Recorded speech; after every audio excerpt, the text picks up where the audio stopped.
All right, we have talked about the 4 stitches you need on your project. You need to show the running stitch, the dotted line, the back stitch, the solid line, an X, and then a create your own. So it could be your initials or a shape or a line pattern.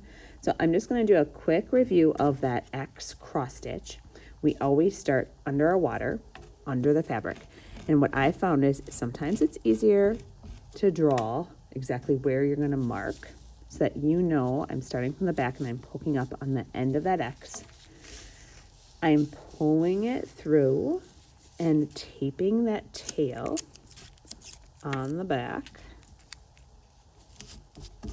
Now that my yarn is on top of the fabric, I can only poke my needle down. I'm going across that diagonal. I'm under the fabric, so I can only go up, and I'm kind of going through the tape. It can be done, it's just a little bit trickier. And I'm pulling, and then I'm going across to make the X. If you would like to stay with the same yarn and do something else, you can do that. If you want to make a different color, you could tape and cut your yarn off. A choice would be buttons. Some of the buttons just have 2 holes, so you just kind of got to do a running stitch in and out of it. Some of them actually have 4 holes, and you could make this into an X. If there's big buttons available, you can only have 1 of those.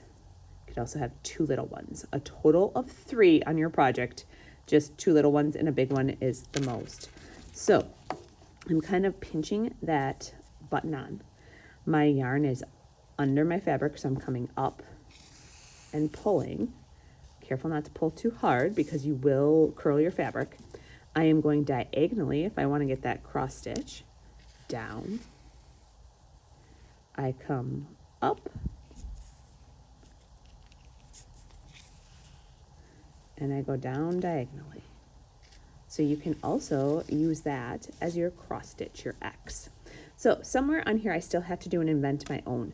So maybe I'm going to do just some dashes around the edge. Kind of looks like a running stitch, but it's more vertical. I could do that. I could do my initials. You've seen lots of examples on the smartboard. So a total of 4 different stitches, and then the choice of adding a button. When you're done, you're making sure all the tails of your yarn are taped on the back, and you're cutting and returning your needle to the yarn station.